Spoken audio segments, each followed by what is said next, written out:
Mercedes. How may I help you? Turn on the heating for my seat. I'm switching on the seat heating. Thank you. You're welcome. Or you can just use the buttons on either side to speed up the process.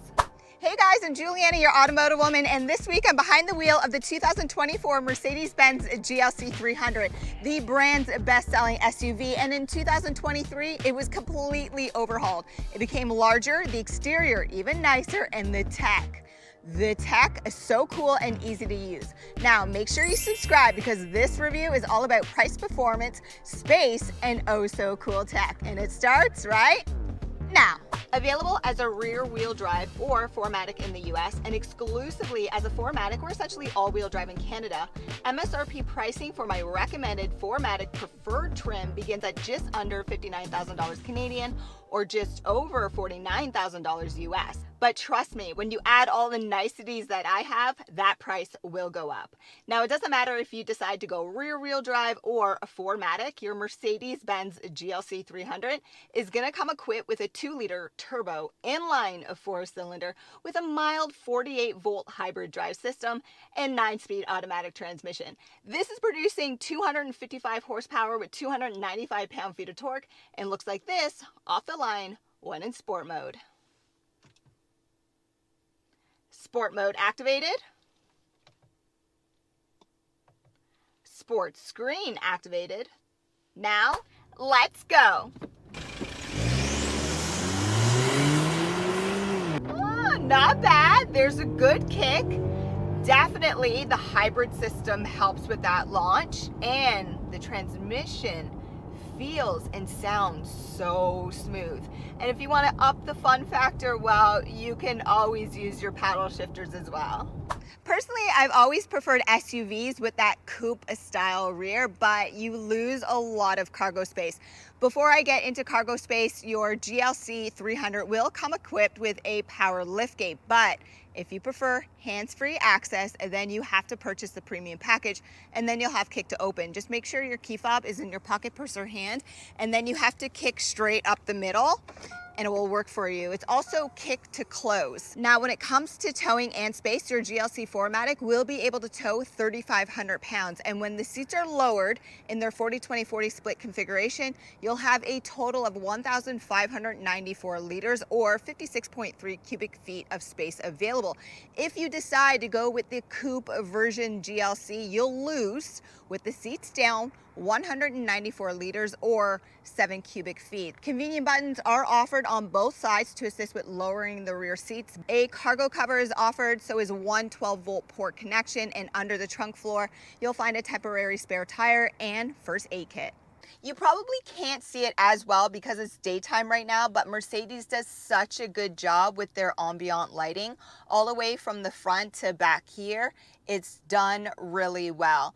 Now, when it comes to leg space, if you're familiar with my channel, you know I'm only 5'3", so I never complain about leg space, but my producer, who's 5'10", fits well, and it's because Mercedes actually curved their front seats, and that's smart thinking. But if you're the person stuck sitting in the middle, well, you're probably not going to be as comfortable. When it comes to storage, there's only hard pockets behind both front seats, and on the sides it's only average, and there isn't any connectivity back here, only a space for your mobile device. If you're looking for connectivity, look inside the front center console and you'll find 2 USB-C ports. Before I hit the road to speak about my fuel economy for the week and my final impressions, I just want to quickly cover tech, and at the very least make sure you're asking for the premium package, because then you'll get this huge panoramic sunroof, which is all operated by touch and swipe. It's also swipe to close. Then moving over to the steering wheel, on the left-hand side, you're gonna find your adaptive cruise control functions, and then on top of there, you can completely customize your fully digital driver cluster. It's 12.3 inches. It's super cool. My go-to screens are gonna be the sports screen, of course, and then the navigation screen.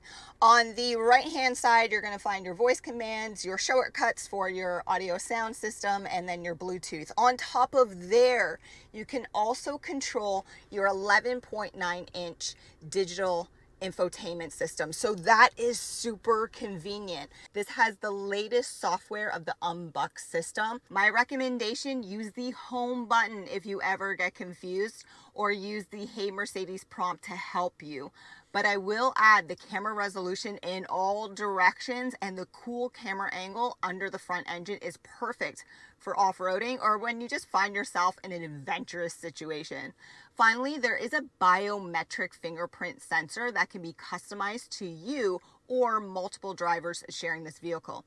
Wireless Android Auto and Apple CarPlay are included, and so is one additional USB-C port.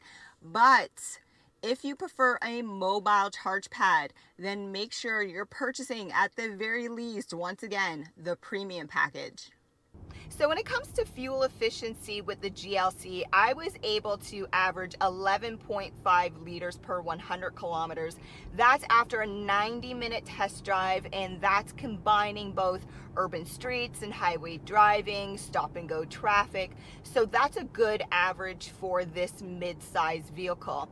When it comes to driver assisted technology, again, if you want the real good stuff like the navigation with augmented reality, 360 cameras, and a dashboard camera, well, then you definitely have to level up your packages. But at the very least, you receive LED lights, active brake assist, blind spot assist, active park assist, and a rear view camera, just to name a few. As for my final driving impressions, I mean, there's a reason why the GLC is Mercedes' top selling SUV. It's just really good. Like, it's really smooth, solid drive, love the steering, and the braking is fantastic, but be careful in the morning. I find that the brakes are really sensitive, and then as they warm up, they get even better.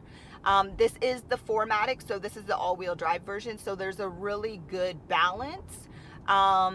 You still do have some body roll, but I mean, that's expected. It's an SUV, right? It's top heavy. But overall space and comfort is really good. No complaints there, but remember, I have over $12,000 of options, so all the niceties are gonna cost you. As for visibility, good out the front. On the sides, be careful. By these B pillars, they're a little bit wide, so seeing another vehicle can be a challenge depending on where you sit and you position your seat. But by that C pillar, no blind spots, so that's really good. Finally, noise cabin quality, amazing. So quiet. But if you want some more information related to the GLC, don't forget to look down in the description below. And while you're down there, guys, make sure you subscribe. Thanks for watching.